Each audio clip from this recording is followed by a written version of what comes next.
Thank you. Thank you very much. That was one of the most unique introductions I think I've ever had. I'd like to start with this. Why don't you raise your hand if you think that systems of power around the world are mostly getting it right?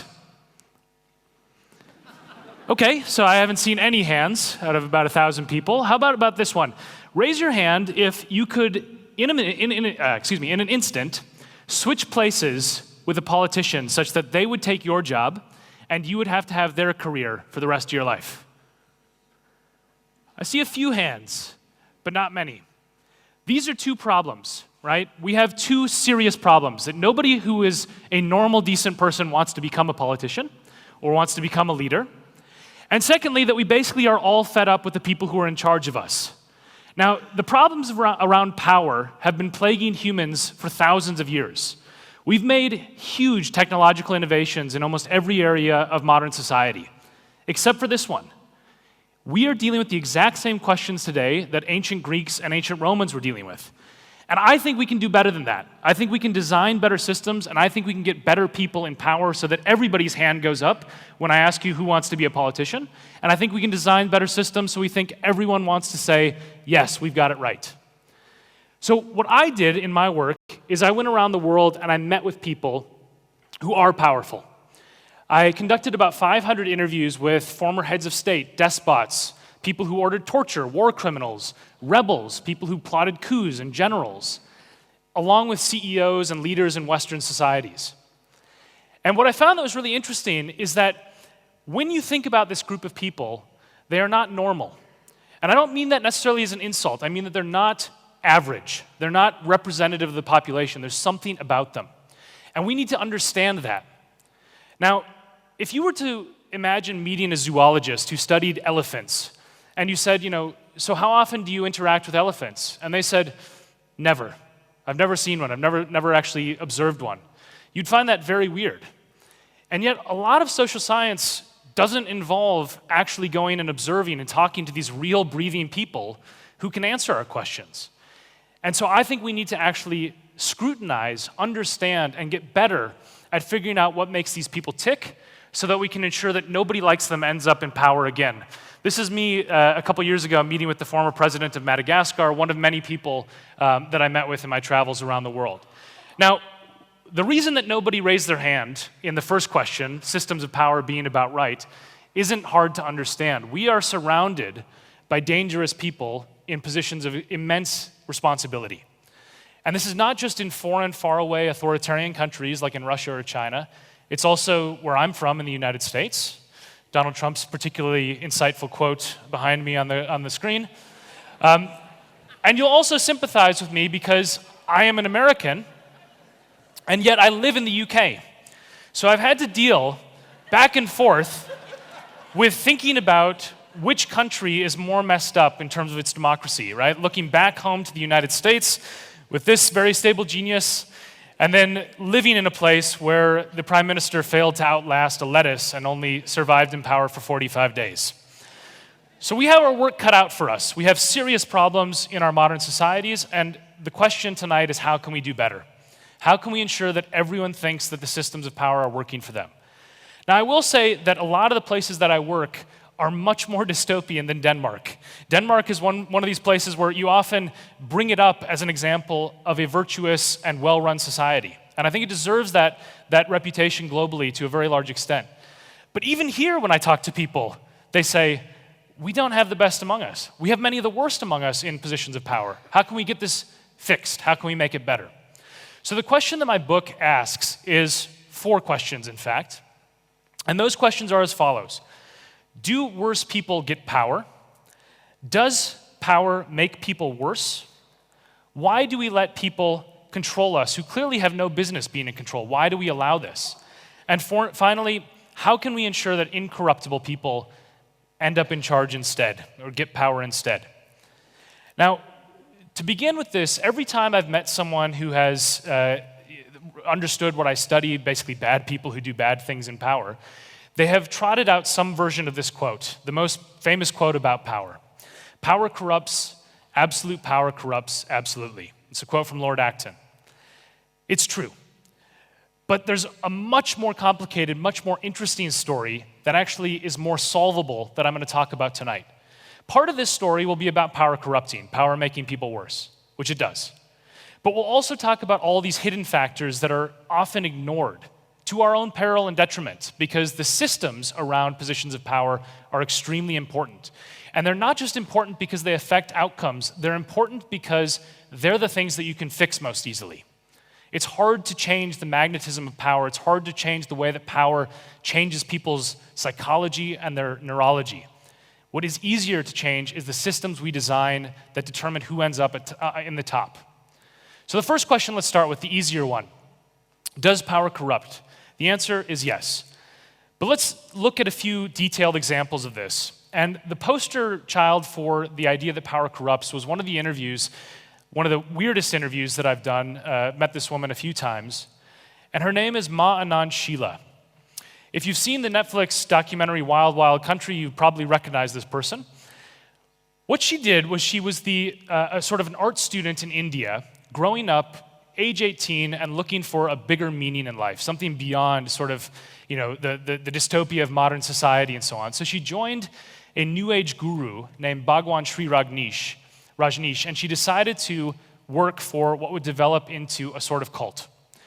And as the group was pushed out of India, she was tasked with building an international city in rural Oregon, where she bought a massive ranch called Big Muddy Ranch, and she turned it into the Rajneesh's home in the United States. So thousands of people descend on this small area in rural Oregon. And she develops immense power. And it's not just worldly power either, because at some point, the guru takes a vow of silence. And so she becomes the voice of the guru. This is a kind of power that most of us will never experience. And it warps her.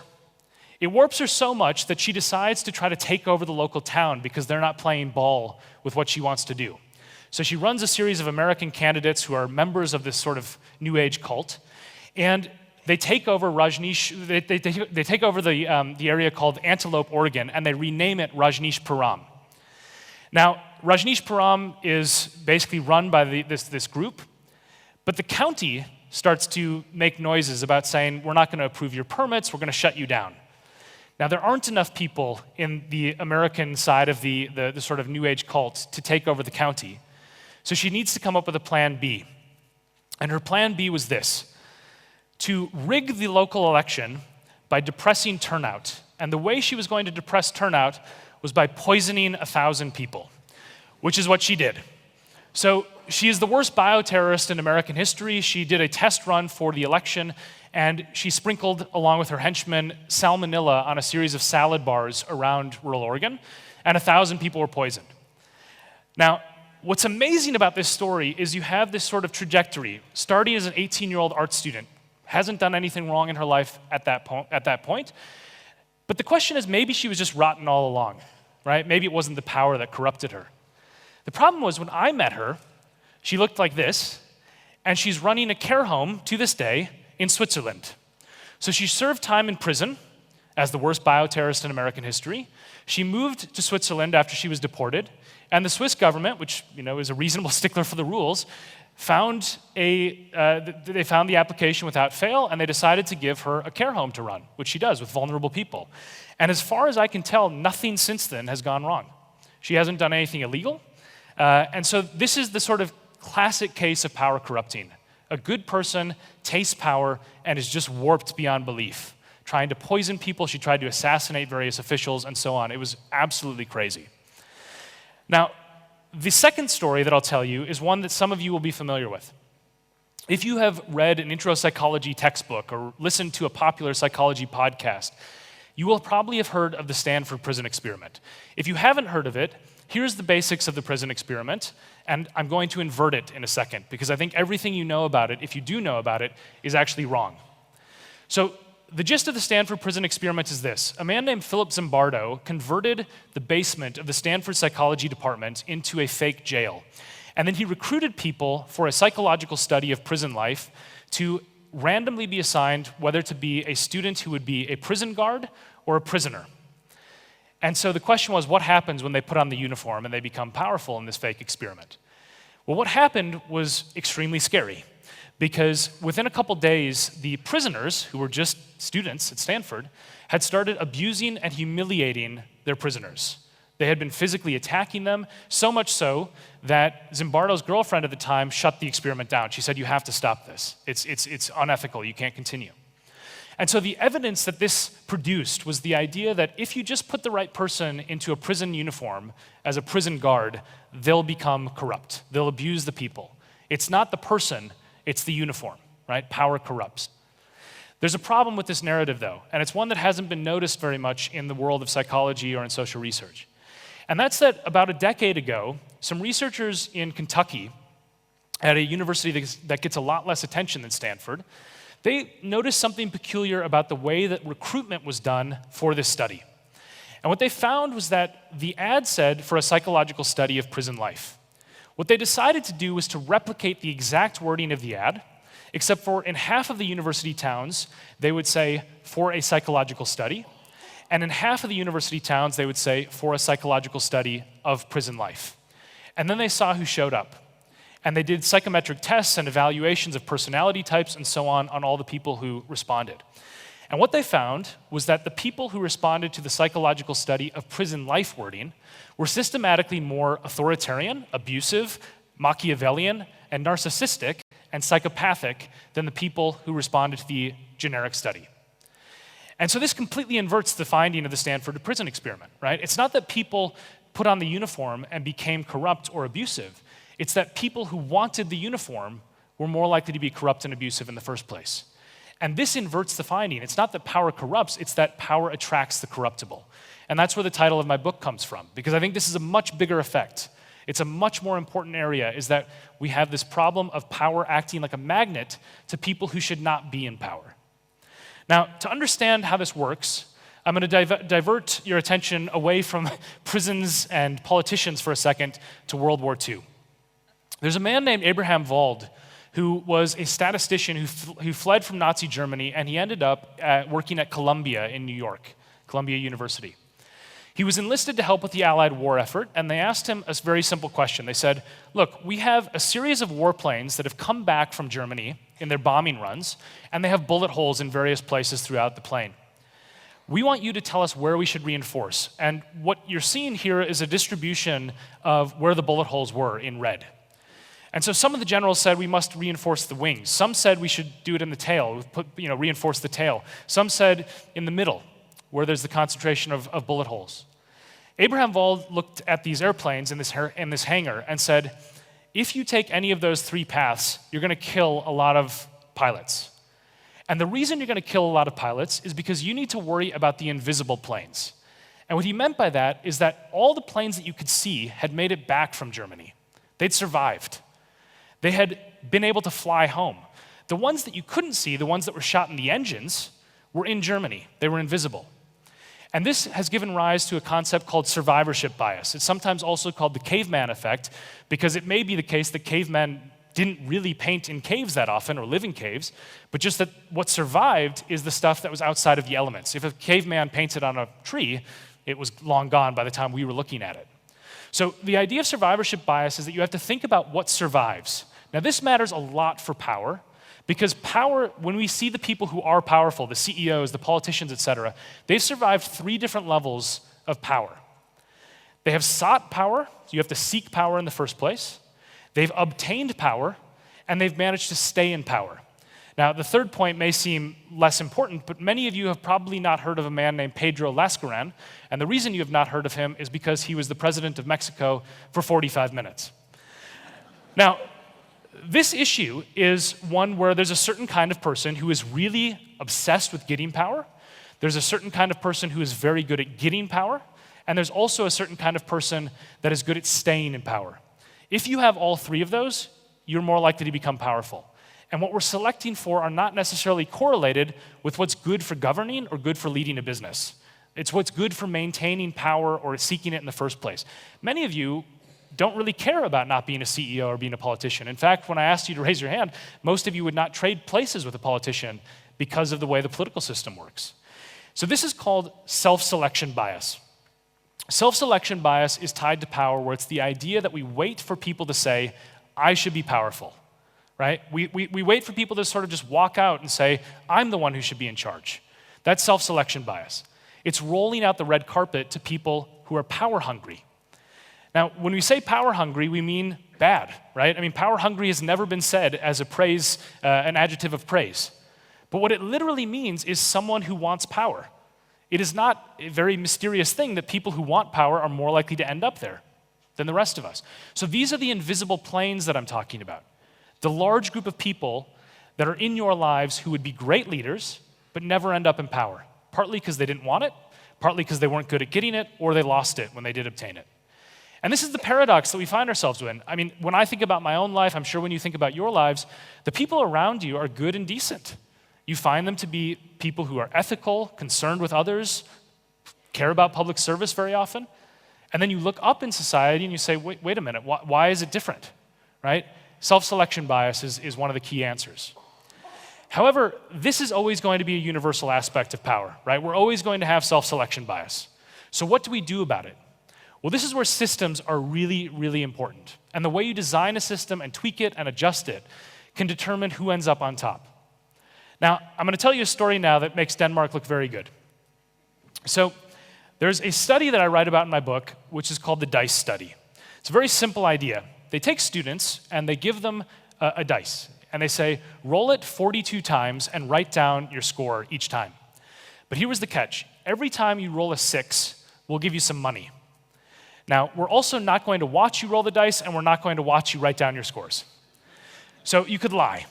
But of course, with statistical methods, it's pretty easy to tell when someone is lying systematically, right?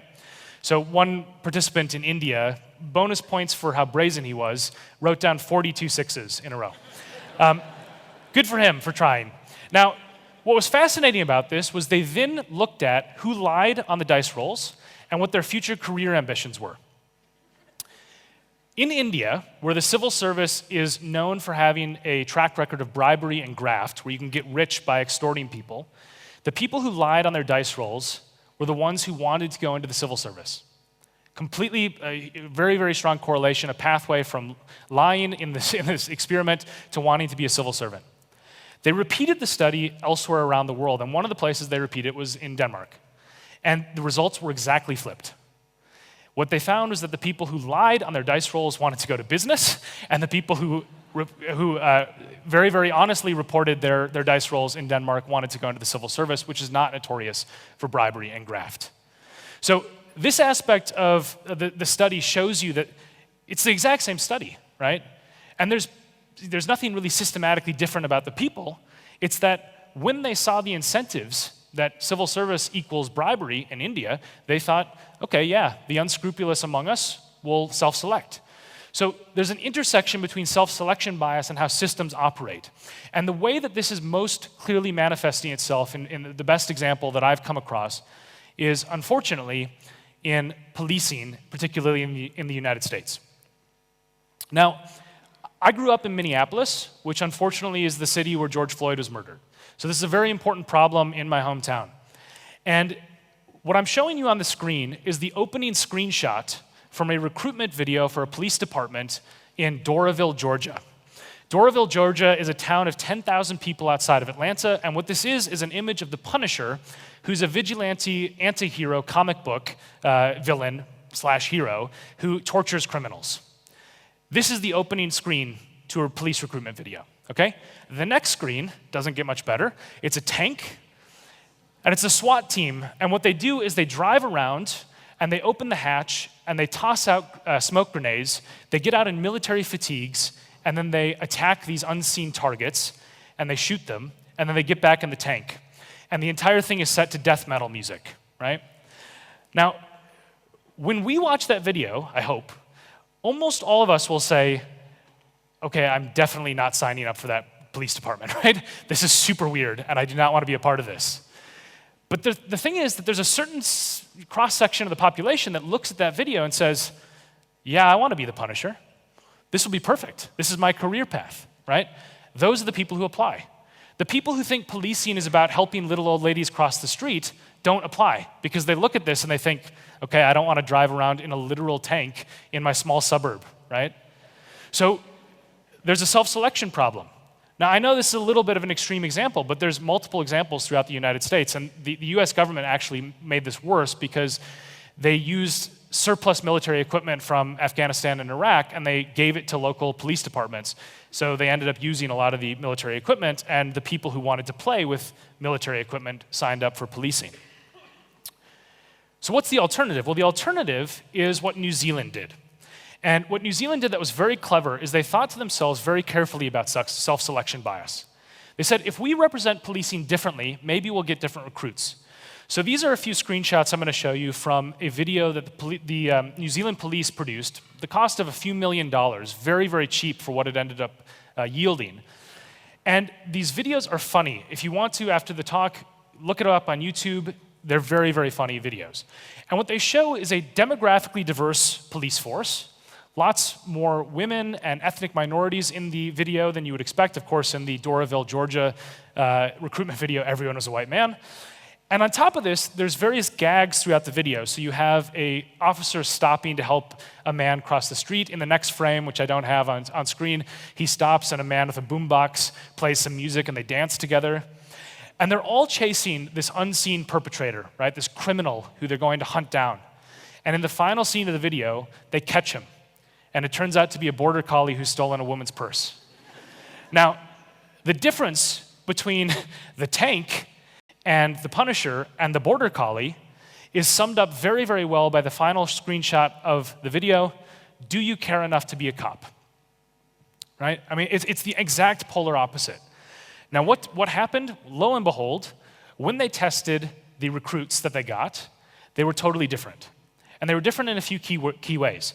First off, there were way more of them, right? So people who didn't think of themselves as police officers to begin with started to think, I do care enough to be a cop. I could do this. So they applied. All of a sudden, the ranks have expanded of the applicants. That means that you can be more selective and pick better officers. Secondly, the number of women and ethnic minorities shot through the roof who applied for the police. And this was important because there's strained tensions between, for example, the Maori community, the ethnic indigenous community in New Zealand, and the police force, and violence decreased. So for a few $1 million of just carefully thinking about how you represent a position of power, they solved a significant chunk of their problem.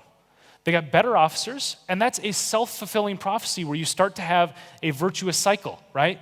Because the officers in the force are people who are public service oriented.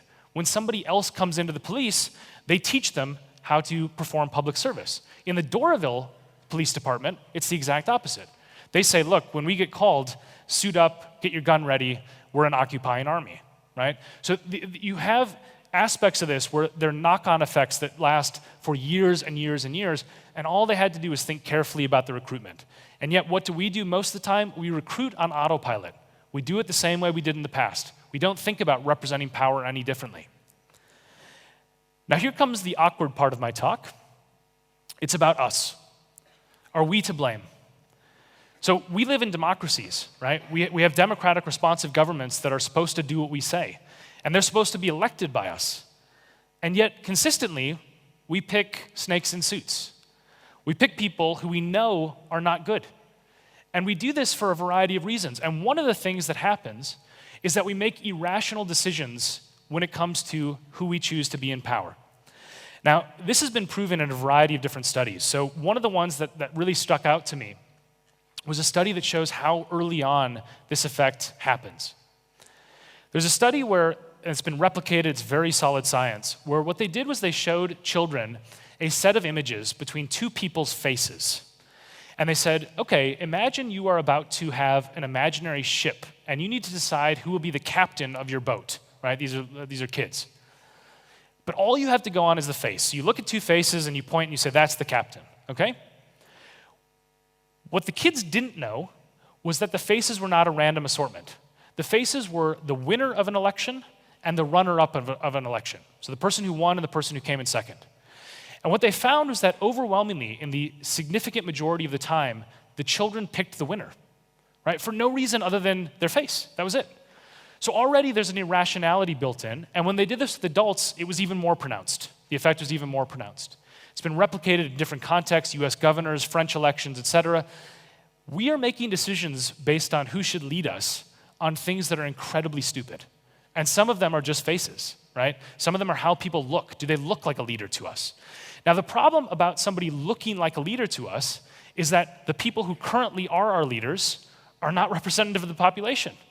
If you look at Fortune 500 CEOs, the CEOs of the biggest 500 companies in the United States, you see there's a massive skew, right? I mean, just look at the one under white men, people who look like me. 30% of the US population, 86% of the CEOs. It depends on when you count it, but very often there are more CEOs named John in the FTSE 100 in the UK than there are CEOs who are women. And you have aspects where you look at other minority groups. I mean, no black women, 6.5% of the population. Under Latinos, 18% of the population, 2% of the CEOs, and so on and so forth. So what happens is you have these problems where you first off have an irrationality that exists, and then it's compounded by social biases. So who looks like a leader is partly ingrained in our psyche, which I'll talk about in a second, and partly ingrained by how we're socialized, by who our current crop of leaders are. And this is why we have to be so careful about how we design systems of power, because we have to counteract these things. We have to acknowledge our stupid biases and fix them. Now, our biases are not just social and not just learned in our lifetimes. They are tied to evolutionary mismatches about how our brains have evolved for very different environments from the modern systems that we find ourselves in. This evolutionary mismatch hypothesis is a hallmark of evolutionary psychology, and what the proponents of it argue is that for much of human society's vast expanse, we're talking hundreds of thousands of years, when you were in a moment of crisis, there actually was a survival advantage that was tied to picking a physically large man as your leader. And this was often because you faced a threat from the outside, you needed a warrior, you needed a hunter, and therefore there was actually a tie between survivability and physically large men. This is no longer true, right? It's absolutely no longer true. Some of our best leaders in the world, who also, by the way, have willingly given up power in ways that men often don't, are women. And yet this cognitive bias still exists. We've done tests, psychologists and so on have done tests where they look at hypothetical leaders. And they prime people, they say, imagine there's a war on, or a pandemic, or a famine. Now pick the leader. And what they find is that in those instances of crisis, people systematically gravitate towards physically large men. It's incredibly stupid, it makes no sense. But the data show that it happens, right? So we can either pretend it's not there, or we can think about it carefully and how to counteract it. Now, some leaders know that this is the case. We call these people strongmen or strongmen. There's no coincidence. They're physically strong men. And they like to activate this latent part of our brains that has evolved to gravitate towards people like them as a way to amplify their persuasive appeal to their public. What happens every time Vladimir Putin feels like he might be in trouble? He poses shirtless. He poses shirtless again. And he poses shirtless again. In fact, he inspires art of him posing shirtless. So when you think about these aspects, there is a reason for this. It's not irrational. Now, I do not think that Vladimir Putin is reading psychology literature and making his adjustments to his leadership style accordingly, but I do think he's tapped into this aspect of our psychology that is incredibly, incredibly stupid, and yet does actually affect our decision making. Now, imagine any other context in which this would happen. Imagine that you have a dentist that's the leading dentist in Copenhagen. And you're about to get your wisdom teeth removed on the operating table, and they rip open their shirt and show their prowess. I mean, you would report them to the board immediately, right? You would get another dentist. And yet we have in politics this idea that this is like part of what it might mean to be a politician, these shows of machismo and sort of strength. And then we have another problem. I know there's a lot of problems, but there's another one. Psychopaths. Now, there may be a link to Vladimir Putin. I can't clinically diagnose him, but I will say that psychopaths are a real problem when it comes to positions of power. Now, a psychopath is someone who might not look like a psychopath. One of the things that is a characteristic of psychopathy is that they're very, very good at blending in and looking like everybody else. And they have three traits in particular which form what's called the dark triad. The dark triad is, as you can see on the screen, composed of narcissism, so extreme egotism, Machiavellianism, where someone is a strategic thinker where the ends justifies the means for them, especially in gaining power, and psychopathy, or being a psychopath. Now, these are not good traits to exist in common, and unfortunately they correlate very often with each other. Now, if you think about why they're not good, in addition to the fact that you wouldn't want a psychopath in charge, and I'll talk a little bit more about that in a second, think about what they end up doing. There's this drive for power. Remember the Abraham Vold story about the airplanes and the World War II survivorship bias? Psychopaths are obsessed with power over other people. Okay, that's seeking power. Machiavellians are very strategic thinkers who are good at getting what they want. That's getting power. And narcissists are so obsessed with their ego and how others perceive them that they actually can detect threats because they understand when they're getting unpopular with their colleagues. So that's maintaining power. It's the perfect cocktail. So you have this cocktail of psychological traits that is highly correlated with ending up in power, and unfortunately not with wielding it well. Depending on the study that you look at, it's measured different ways, there's different scales and different checklists and so on for psychopathy. The number of people who are in power who are psychopaths is somewhere between 4 times and 25 times the general public. This is not good, right? This is a very, very bad thing for us because even though they may be ruthlessly calculating individuals who sometimes can be logical thinkers, in those moments of crisis when things are really on the line and change is happening rapidly, that's when empathy is most important. It's when you have to care about other people, and they don't have it. In fact, psychopaths are really fascinating in how they don't have empathy. They have something that's wrong with their brains in the section of the brain called the amygdala, regulates emotions. And there's various discussions about what causes psychopathy. There's a discussion where some people think it's you're born with it, some people think it's environmental factors, and some people think it's a combination of the two. But what is clear is that when you put psychopaths in MRI scanners and you look at their brains, while you show them extremely disturbing videos. So in this one study I'm thinking of, they showed them videos of children and animals suffering in really horrific ways. The psychopaths' brains were blank. They didn't react, didn't bother them. When they scanned normal people, they lit up like a firework, and they asked to get out of the MRI scanner, please. However, this is the crucial bit. There was a sort of little stroke of insight that one of the researchers had, and she said, okay, what happens if I tell the psychopaths to imagine what it would be like to care about those people? Imagine that you have empathy. Put them back in the scanner, rescan the brains, turn on the videos, normal. They look effectively normal. And what this means is that psychopaths can pass as normal people when they need to. However, some are not very good at this, and this is where you get a divide between the unsuccessful psychopaths and the successful psychopaths. The unsuccessful psychopaths are not disciplined. Where do they end up? Prison. They kill people, they abuse people, and they commit crimes. So there's a very high proportion of the incarcerated population for violent crimes, for example, that are psychopaths. And those are people who, when they needed to be disciplined, when they needed to pass like the rest of us, they couldn't. They couldn't turn it off. They couldn't upregulate the empathy that they needed to.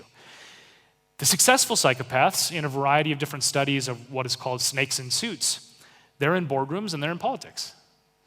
And they're people who understand how to turn on the empathy to make shows of it when they need to act like normal people, and yet they don't. They don't actually feel it.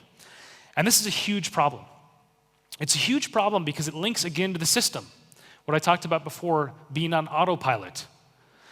When you talk to experts on psychopathy, as I have many, many around the world, what they always say, without fail, are these 2 words: psychopaths yield superficial charm. Superficial charm means in a short period, not for years and years and years, but for a short period, they can make them very likable to you, right? They can make people like them. That's bad news for us because the way we've designed promotion and sort of election to power is effectively the job interview, 45-minute exercise, can you make someone like you in 45 minutes?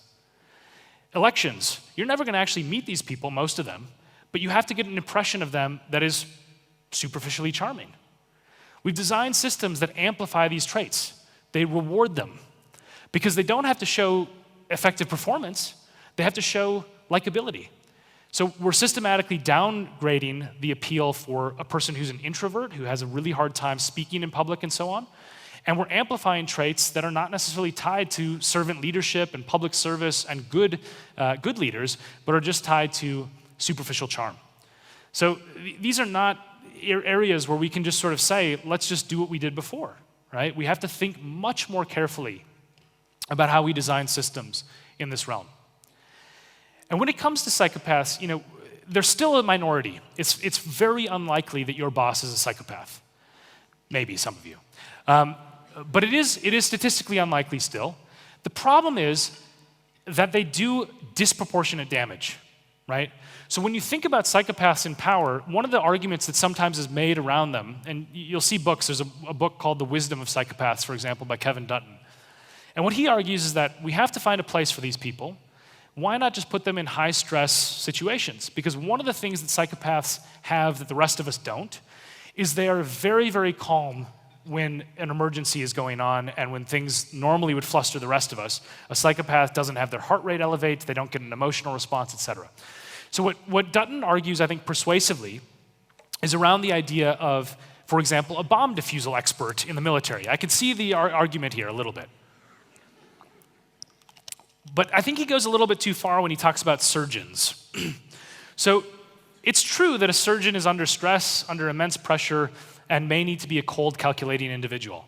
But I put it to you this way. You go to the doctor, you go to the surgery for your operation, and they say, don't worry, you're in good hands. We've got a psychopath today.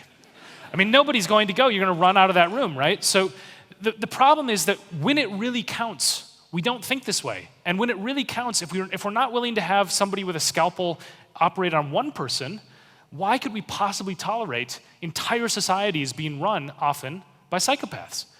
And this is particularly problematic in worse systems, right? So I can't speak about, I'm not a clinical psychiatrist, I can't speak about Denmark's psychopaths. What I can say is that when it comes to dictators, I would bet a lot of money that very, very many of them are psychopaths. And the reason why I would bet that is because another trait that they have, which makes them destructive in power, is they discount risk. They don't think risk applies to them because they're smarter than everybody else. That's what they think anyway, right? Now, this is a problem for dictators because dictators often die in office, or they get jailed, or they get forced into exile. Very few dictators have a cushy retirement. And what that means is that when you think about entering power in a dictatorial system, you know, some of the people that I've spoken to, former heads of state in Thailand and Madagascar and all around the world, those people have to think, well, that happened to my predecessor, but it would never happen to me. Now, that's a psychopath trait. And so when those people do inevitably get toppled and end up getting killed or jailed or exiled, they're surprised, but they've discounted risk. Now, in our societies, discounting risk might not be necessary to enter politics. It may be, but it's not as crucial as in an authoritarian regime. But when psychopaths are in those moments of crunch time, they think, I'll roll the dice. The problem is they're rolling the dice with our lives, with our economies. CEOs making bad decisions, getting into money laundering scandals. Sorry if that hits too close to home. Now, in addition to this, you have issues where, you know, these problems are things where you can put safeguards in them. Because what I've talked about so far is issues related to all sorts of areas of power. And they're multifaceted, right? The self-selection bias, who seeks power. The Machiavellians being better at getting power. The psychopaths overrepresented in power. Power corrupting. The Ma-Anand Sheilas of the world. So we've got a lot of problems. How are we going to fix it?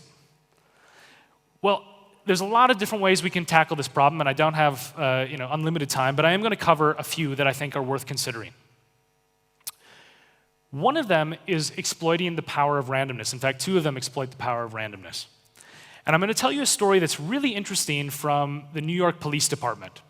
I interviewed the former head of internal affairs at the NYPD, and he's a man who basically, his livelihood is about catching crooked cops, right? He's trying to expose people who are stealing or beating up people or using too much violence in the NYPD. And what he designed was an ingenious tactic that I think we should use much more widely. He designed what are called integrity tests.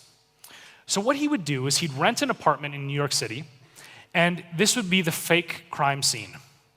The fake crime scene would dispatch an officer, and they would say, look, we've just been tipped off. We think there's some money and some drugs in this place. There's nobody there. We need you to go and survey the scene and wait for backup to arrive. But nobody's been there yet. Now, when the officer would arrive, there would be, let's say, $20,000 on the table in cash. There'd also be a whole bunch of drugs with a high street value. What the officer didn't know is that the whole building was wired up with cameras and microphones. And what they were doing is they were trying to see, what does this officer do? Do they take the money? Do they just report it as 20,000 and the exact number of bags of drugs on the table and so on? Some of the time, the officers said, I found $14,000. And they took 6,000 home with them. Now, when that happened, these officers were arrested or fired. But here's the crucial bit. They only did about 500 integrity tests through this entire year that they started the pilot. They did a survey of officers in the NYPD, and they said, were you the subject of an integrity test this year? Did you go to a fake crime scene? 6,000 officers said yes. What that means is that 5,500, 12 times as many as the real number, thought they were at set-up crime scenes when they were at real ones. And everybody else in the NYPD thought they could be at a fake crime scene anytime they responded to a call. So with just 500 sting operations against these crooked cops, the entire force became better. Because all of them feared that it was a setup, it was a possibility, right? You didn't need to make every cop go through the test, you just need to make it so that every so often one would. And every so often they catch word of the cop being fired because they stole money. The rates of abuse plummeted. They even did some of these integrity tests, which, imagine this as your job. You would provoke an officer to try to hit you. So you would be posing as a sort of civilian, and you'd be insulting them, and you'd be trying to get them to hit you. And if they did, they'd be fired, right? Now, these integrity tests, again, very often the police officers would sometimes hit real civilians. But of course, in these issues, that rate declined as well because they feared being exposed. The second area where the power of randomness is very helpful is with defeating the self-selection problem. This is an image of what's called the claritarion, which is from ancient Athens. And it was effectively a way of developing a citizen assembly that was sort of like jury duty. They had various rows in the claritarion. You'd put in your little trinket that was for you, and if they drew your row, you had to be someone who was governing society for that period of time. Random selection. Now, I don't think, this is called, by the way, in political science, we call this sortition. I don't think sortition is a good idea to replace politicians, and the reason I don't think it's a good idea to replace them is because there are actually things that a lifetime of being a politician does teach you. And some of those things are very technical, right? So if you have a nuclear test ban treaty, or you're dealing with a geopolitical crisis, it's actually good that some of the people who are making decisions know some of the background. However, I do think we should do random selection for oversight. And what I mean by this is that you randomly take the same number of people who are in your parliament, your Congress, as it were, and you give them the exact same questions. You give them exactly the same access to experts. And you say, what would you decide? Now, what you've taken out is you've taken out the money, you've taken out the power for its own sake, you've taken out the self-selection bias, you've taken out the lobbying, and you've taken out the re-election. Many of the things that warp our decisions. Now, even if these people couldn't actually choose for us, they couldn't change the taxes, they couldn't decide whether to send weapons to Ukraine or whatever it was of the day, what would be really fascinating is, imagine you're a journalist and you're interviewing a politician on one of the Sunday news programs. And you say, you know, it's really interesting that you've decided to award this contract to this group. Because when we asked the randomly assorted selection of citizens, they didn't do anything like that. They had a totally different answer. And now it's provided some oversight, a check, saying, look, you know, ordinary people answer this question very easily. They compromise, they come up with a solution. It's pragmatic. Why can't you? And that aspect would put pressure on the politicians, right? So between the random selection for oversight and this aspect, I think we can get a lot done in positions of power. And by the way, when it comes to integrity tests, I know this is a slightly zany idea, but I believe it would work. I think we should do sting operations for politicians. If it's good enough for cops, why isn't it good enough for politics? Try to get the best lobbyists, try to get a crooked deal through. Have a journalist organize a fake company. In the UK where I live, there was a huge amount of waste of money around the pandemic because conservative members of the government were giving contracts to their friends to procure masks and other PPE when they had no track record of providing this stuff. Now, imagine just one time the Times of London had set up a fake company, had greased the wheels with a lobbyist, got a politician to agree to give the contract, every future procurement would be scary. Because the possibility that this was a setup would exist. You wouldn't have to do it repeatedly, you'd have to do it once. And I think these areas, this healthy dose of fear is something we need to instill in people who are at the very top of society. I think the same could be true for CEOs, by the way. Now, the other thing that I want to talk about is how we need to seek out leaders rather than waiting for them. Many of you will know people who have a track record of leadership. Maybe it's unsung heroes of your society. Maybe it's people who have worked on a small stage, not a big one, but they've had a track record of success. And they don't want to be politicians. They don't want to be CEOs. And I can understand that, right? I mean, it's a very, very awful and ruthless game to be at the top levels of power. But we need them. We need these people. So the question is, how do we get them? Well, what's really bizarre, I used to work in politics in the US. I worked in a campaign for governor of my home state. I was the deputy campaign manager for that campaign. And what's really striking about politics is they invest a tiny proportion of money in candidate recruitment. And the reason they do this is very understandable. There's a long line of people already there. Why do you need to spend money to recruit when you've got a line of 10 people who want to be in the job? Now, those 10 people are power hungry, and they're probably not the best people for the job. And when you think about why we have elections where you vote for people where you're like, I don't want either of them, that's part of this candidate recruitment problem. So what you need to do is you need to invest in recruiting people with a track record of leadership who do not think of themselves as politicians. And on top of this, you need to ask a simple question of people who want to be in power.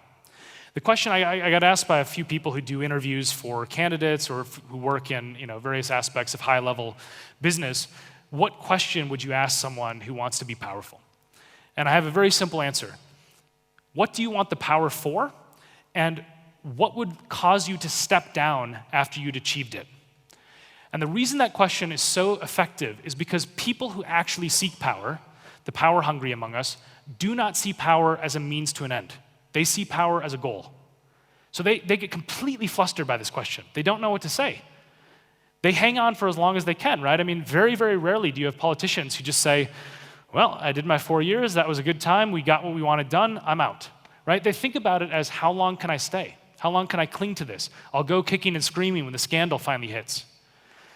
So the people who can answer that question without missing a beat, those are the people you want in charge. The people who don't want power are also the people you want in charge. They're the invisible airplanes of our society. They're the people who understand that power should be a burden. It should not be a calling. It should be difficult. It should hurt you when you make decisions, because decisions at the top levels of leadership are difficult. They cause people pain. If you're a prime minister or president of a country, you are hurting people. Now, you may be making the best decision, but you're still going to cause problems for a lot of people in your society. And if you have a properly functioning amygdala, that should keep you up at night. So when you think about it, power is not something that's supposed to be a reward. It's supposed to be a price. But it's the price that you pay for a good society. And we need people who feel like, I will take on that price for some time. I will do it because I care about my fellow citizens. I will do it because I think I can make the world just a little bit better. And I can't say it much better than the quote from one of my favorite writers, Douglas Adams, who says, "It is a well-known fact that those people who most want to rule people are those least suited to do it. Anyone who is capable of getting themselves made president should on no account be allowed to do the job." And this is true. When you think about what we actually are selecting for, we're selecting for people who want power. We're also doing things like, what skill set do you have? Can you evade a tough question? The people who evade tough questions survive. The people who answer questions honestly and show their flaws get destroyed.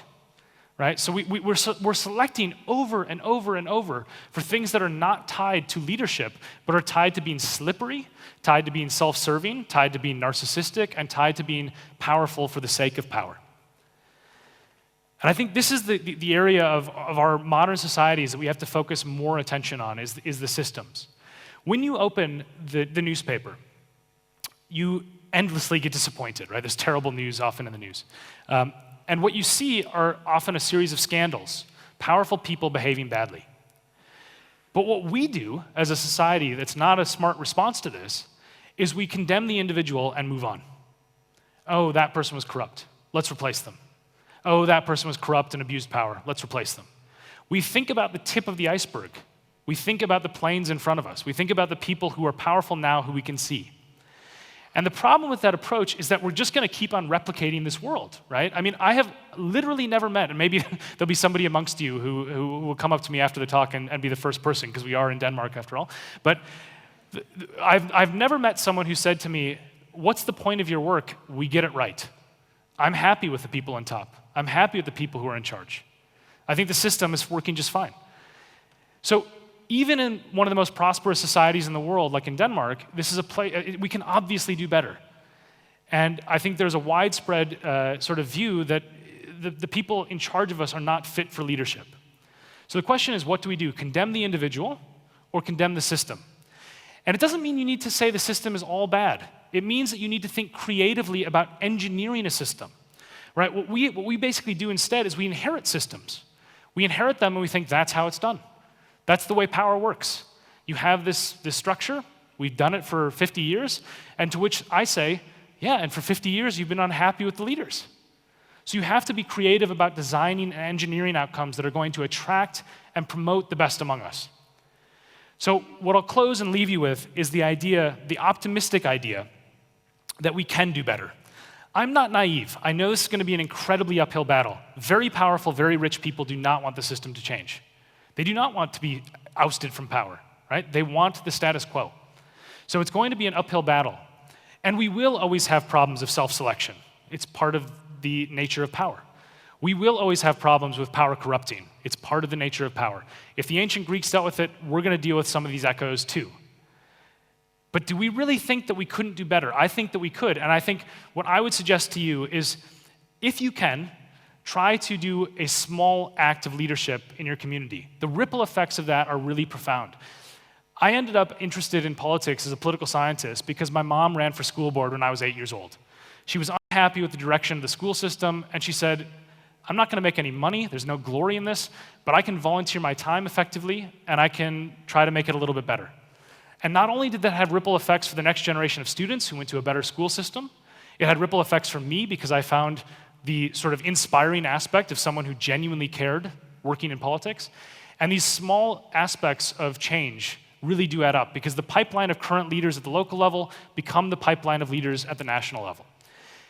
I'm not an idealist who thinks we're going to solve it all. I do think we can get 30 or 40% of the problem solved. And I think that should be the task for the 21st century, so that this is the first generation where when I ask those questions that I started with, everybody in the room raises their hand. And with that, I'll say thank you very much for listening, and I'll respond to your questions.